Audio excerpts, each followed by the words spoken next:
Hi, hello everybody. This is Philip Martin, and welcome to On Film on Video,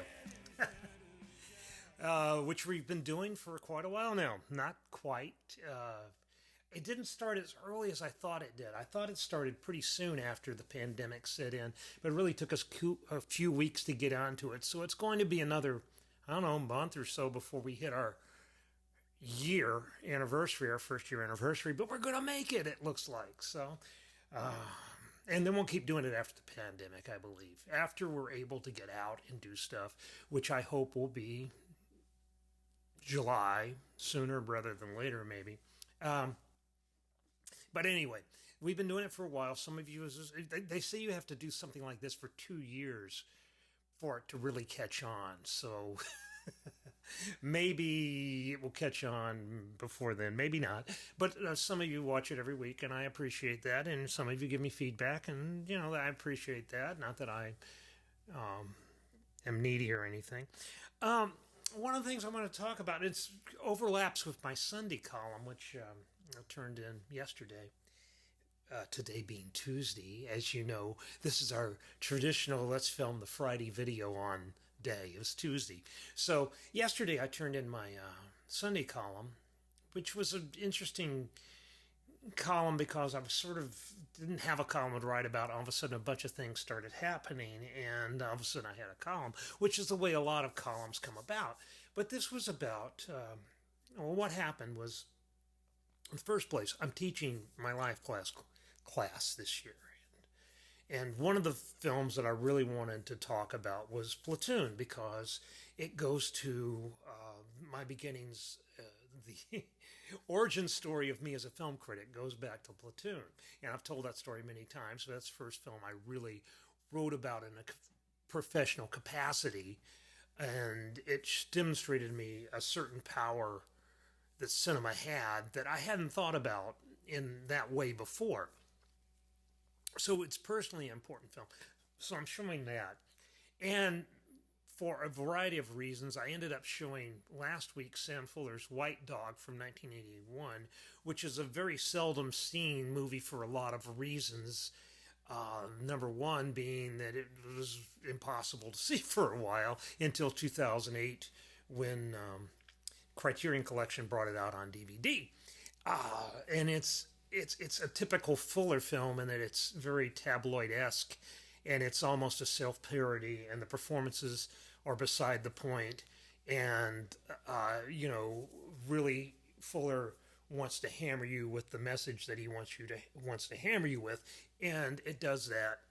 And I will at some point have a lot to say about White Dog, or I won't. Anyway, but so I'm doing that, and then all of a sudden in the mail shows up the five, and it's a cash-in thing for Paramount based on, I think, the 35th anniversary of Pretty in Pink is maybe today was the release date, but anyway, it's right around, or maybe it was last Friday. But I get a five CD or five film box set of John Hughes films from the 80s, all released between 1986 and 1988. Two of the Howard Deutsch directed films were in there. She's Having a Baby, and what's the other one? I can't remember. But anyway, you know that. But they're associated with John Hughes, and I have I'm not an 80s guy. I mean, I grew up in a different era. I mean, a lot of the people that really love 80s films, most of the people that really love 80s films, a lot of people that kind of attend to the stuff I do, and I talk to them a lot, grew up in the 80s, and they're 80s kids, and so I don't know why movies like The Goonies and Stand By Me and some of the Ferris Bueller's Day Off and stuff like that have the resonance for them that they do, other than the fact that they were 12 years old when they saw them. And as I've often said, the movies that you see when you're 12 years old are the movies that stick with you for the rest of your life, and you tend to privilege the art that you consume when you're 12 years old above other art. I mean, you can get to the point you can be more refined, you can have your taste get different and stuff like that, but you're still going to have this sentimental attachment to these movies.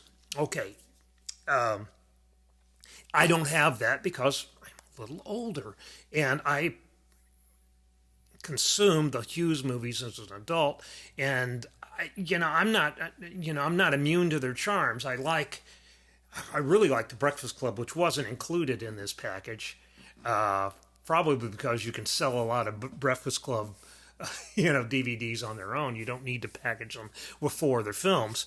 But sort of like I think Hughes is more important for the characters he presented us than what the characters actually did in the movies.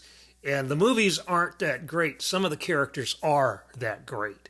And I don't know if that makes any sense at all, but that's what I like about Hughes. Anyway, we started me to thinking. Then I get the invitation from a friend of mine who's a film critic to vote on the top films of the 80s. And the way he does this and the methodology, you can argue the methodology. I don't think that these best of lists are all that great. Anyway, I think that the best and highest use for them is to give you a list of movies that you can start thinking about. Oh, a lot of people like these movies, so let's look at these movies. I might be interested in this. I might not be interested in that. Anyway, he said list your top 10 unranked, just your top 10 films of the 80s unranked. And the way I do these things is I don't take them all that seriously, of course, because my top 10 list is going to vary from minute to minute. But there's some films that, are naturally going to be on my list no matter what. Fanny and Alexander is going to be there. Do the Right Thing is going to be there, Spike Lee's film, even though when I think about it intellectually, I'm not so sure that She's Gotta Have It isn't a better film and might not be more representative and even more influential in some ways than Do the Right Thing. I think that if you look at She's Gotta Have It and maybe Stranger Than Paradise, the Jim Jarmusch film, I think those came out at about the same time and had a really big impact on independent filmmaking. And, I'm already redoing my list in my head. Anyway, Raging Bull was on my list. Eric Romer's film Pauline at the Beach was on my list. Sam Fuller's film White Dog was on my list only because it was top of mind because, I was thinking about that. L'Argent, the Robert Bresson film, which may be the best film of the 80s. If you really wanted to talk about it, it was on my list. What else was on my list?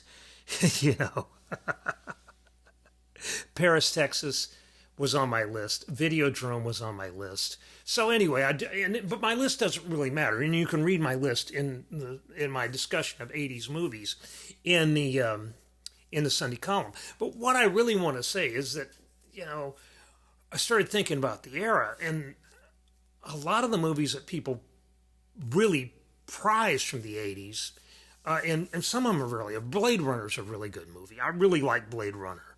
I really like Brazil. But, things like Raiders of the Lost Ark, the Star Wars movies of the time, Aliens was 1979. I don't know how it made this list. It made the final list. This is Jordan, I don't know how you say your last name now, Rumi? Jordan Rumi, I believe. And he wrote for World of Real, REEL.com, worldofreal.com. And he did this critics poll and here's what they came up with. This is the aggregate list. This is not my list. And again, I didn't rank my list. But Do the Right Thing is number 1. Blue Velvet, David Lynch, is number 2. And I don't have any problem with Blue Velvet. Raging Bull was on my list, number 3. The Shining, number 4. Kubrick. I think the best thing that Kubrick did during the 80s was the first half of Full Metal Jacket, and I'm not a huge The Shining fan.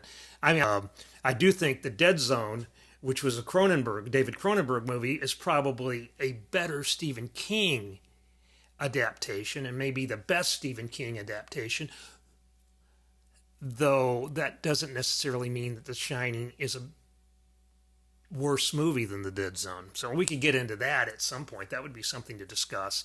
That would be a hot take. The Dead Zone is better than The Shining. Okay, that's a hot take. I don't really do hot takes. Okay, Raiders is number 5. Blade Runner is number 6. Again, no problem with that. Fanny and Alexander is all the way down at number 7, which is yeah. You see time and time again, and this is just a product of, I don't know what the demographic of the critics surveyed were, but I imagine older critics like me, I'm an older critic, well, maybe not, but I think that if people who do the job, I'm probably not that old, but Fanny Alexander, if you were a grown-up in the 80s, it's on your list. If you were a 12-year-old kid in the 80s, it may not be on your list.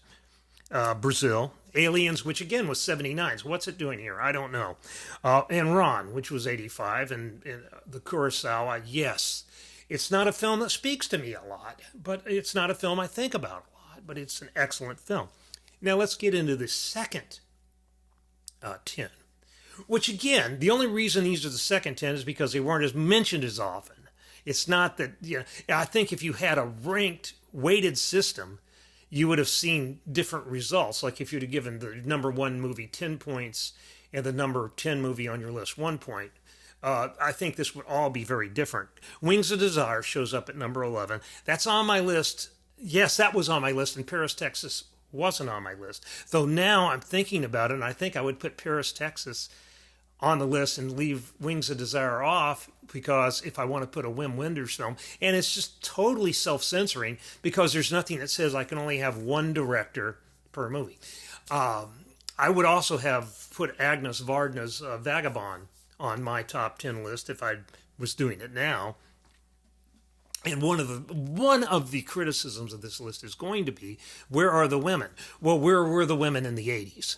I think that's more of a function of the industry than it is an indictment of the critics who are looking back at the best movies of the time. E.T. is number 12. That's predictable. Again, I have no brief against E.T. King of Comedy, Scorsese. The King of Comedy is an interesting one because it didn't enter my thought process. Raging Bull did.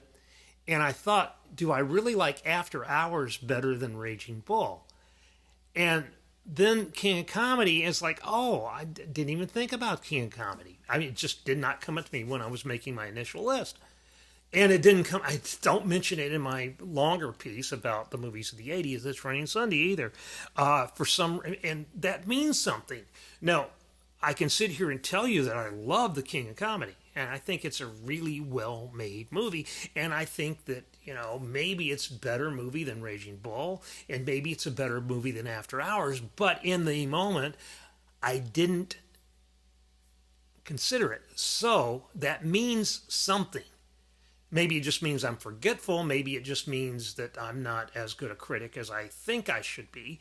But, it means something. Was it top of mind? Oh, God, Come and See, yeah. That's a wonderful film, and that should have been something I thought of. Back to the Future is one of those films. It's a special effects film, and I don't get it. But it is kind of an echo because I've got that 50s. It's like the height of that 50s nostalgia, which was, rampant from the mid-70s to the mid-80s. And it's sort of the one thing that always bugs me is the Michael J. Fox, who I actually really like as an actor, and I really, don't have any sort of animosity toward him at all. But I don't like that scene where he's calling, or where he's playing, Johnny Be Good, and the guy calls his cousin Chuck and tells him that he's got to hear this. It implies that Chuck Berry, in some weird time loop, actually plagiarized Johnny Be Good, though it had to have come. Yeah, you get me. I mean, but it just that was kind of off. I like Who Framed Roger Rabbit better as a Zemeckis film, and I think that the technological stuff in that, the special effects, are just as good. But anyway, The Thing, John Carpenter, yes, solid choice. Die Hard, that's one of your nostalgia picks. That's one of those that film It's fun. It's not great. It's just not. Amadeus? Yeah, I could see Amadeus. Crimes and Misdemeanors is one that I traditionally would put at the top of the list of my 80s films, except I've soured so much on Woody Allen, and I can't help that. I mean, it's sort of like we could have a big discussion about Woody Allen these days. Woody Allen, you're watching the Farrow versus Allen on HBO. I tell you what, I mean, I don't care you can't prove this stuff. You can't adjudicate the Allen v. Farrow thing on documentary. But we do know that he married Soon Yi, who was functionally his daughter. And that's just, as Ronan Farrow once put it, that is a betrayal that you can't really get past. That's a betrayal of that family that really makes it hard for me to. And once again, I've written about this before. Can bad people make good art? Yes, they can. If you love Crimes and Misdemeanors and you think it's a great film, as I do, that doesn't mean it's not a great film. But, like again, for something that doesn't mean that much, I can think of 10 films I like from the 80s just as much as Crimes and Misdemeanors. Yeah, but it's a great film. And it's proof that Woody Allen has a soul, I think, if you watch that film. Anyway, I didn't put it on my list. 5, 10, 15 years ago, for sure I would have. And my review of Crimes and Misdemeanors, which I did for Spectrum Weekly, is one of the few reviews I still remember writing. So there you go. And then we get to number 21, which Vagabond, the Vardna film, which I really think was great. Hannah and Her Sisters, another Woody Allen film, which I also think is great. Then we get Paris, Texas, which I think is actually better than Wings of Desire, even though I put Wings of Desire on my top 10 and left it off. Decalogue, TV series. Depends on how you define film. I think Decalogue's probably the greatest work of visual moving picture art from the 80s. I've taught the classes on it. I've written about it. I didn't vote for it, but there you go. It's just a matter of how you define it. L'Argent, which I said I think may be the greatest film of the 80s, if you really woke me up in the middle of the night and made me come up with something. The Green Ray, which I don't know. I think it's another Romer film, and I voted for Pauline at the Beach, which didn't make the top 30. Fine. But The Green Ray is another film I think would merit consideration for one of the best of the 80s. Generally, I think this is a pretty good list. Broadcast News, which is another one I think really deserves consideration. I really agree with that. Tootsie, Sidney Pollack. For some reason, this movie has not stuck with me the way that you would think. It had a big impression in the beginning when it first came out. I really kind of liked it. Tootsie Partisan, maybe, I don't know. But, if I'd have been voting in annual polls, then Tootsie would have been very high on my list. But I really don't care about it anymore. Just, Dustin Hoffman in drag, get a good performance, and okay. I think, again, it's one of those nostalgia picks that, it's probably not as good as you remember. This is Spinal Tap is as good as you remember. And, it's one of the best films. I mean, I could list in the top 50 of the 80s. Yeah, it would certainly be on my list somewhere. Blowout comes in at number 30. It's the last one they list on this, and it's the Brian De Palma film. And I think if you're doing a list of 80s films, you have to consider De Palma. And you have to consider all that visceral. You have to have Cronenberg and De Palma have to be on this list. Cronenberg did not make it. I thought I said Videodrome was on here. Well, I voted for Videodrome. Wow. No Cronenberg. Well, Cronenberg and De Palma have to be on your list of the 80s movies because the 80s is so much a visceral decade. It's so much a reaction to the cerebral films of the 70s, the auteur, director influence films. Yeah, the films I really love. I mean, it's sort of like, it's like what happened in the '80s was like the studios took back control, and really it happens after Jaws, after Spielberg. And you give certain directors a lot of power. And some directors don't have a lot of power, like Sam Fuller, and like Brian De Palma, who has a medium amount of power. Because De Palma, his body double would be the De Palma I would put on here, because it is the most '80s movie. It's like Melanie Griffith plays a character named Holly Body in it. And it's such an anti-intellectual decade. If you look at the movies as a whole, now a lot of the movies on this list are not anti-intellectual movies, but I think the movies we generally think about as '80s films, as these sort of middle-brow Hollywood projects, they're very visceral. They're very much about the corporal self. That's the mind-body divide. It's definitely on the side of the body. All right. And then we have the full list of critics and the top 100 results. Let's go down and look at the top 100. So we get down to, wait a minute. Oh, no, what is this? Okay, this is a different list. This is, who has the votes? How many critics did he poll? That's what I want to know. It doesn't say. Well, okay, let's put it this way. He probably polled 100 critics, is what I'm guessing. Do the Right Thing got 84 votes. He doesn't say how many critics he polled. Hang on a second. We have to look at this really quick again.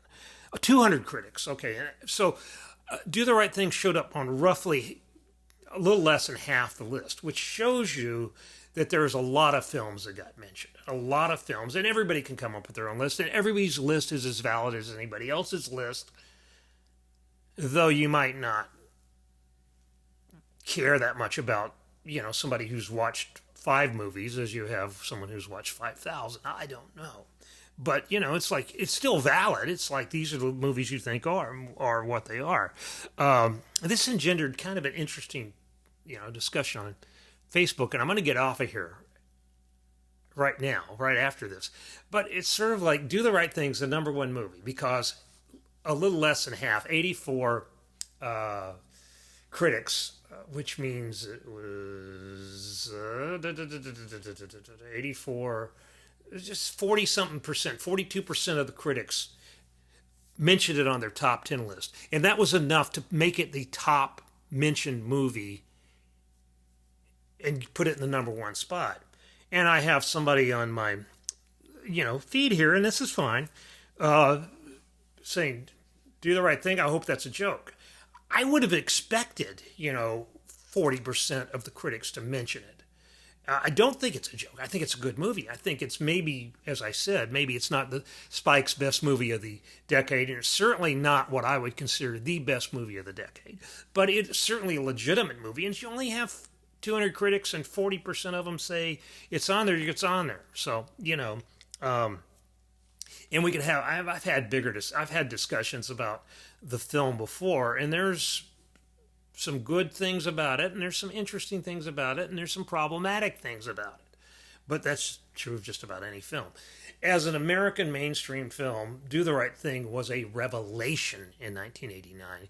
And Sex, Lies, and Videotape beat it at Cannes. I remember that. And everybody was kind of outraged, even though Sex, Lies, and Videotape's a really good movie, too. Anyway, I got to cut off. It's almost 25 minutes, which makes this one of the longer ones of these that we've done, which means maybe every week I should have a topic in front of me. I don't know. Anyway, read my column on Sunday. Leave comments here if you want, or email me, which is what most of you do. And we can continue the conversation. And we'll see you next week on Film, on video, in the Arkansas Democrat Gazette. Thanks very much. I'm going to go for a walk.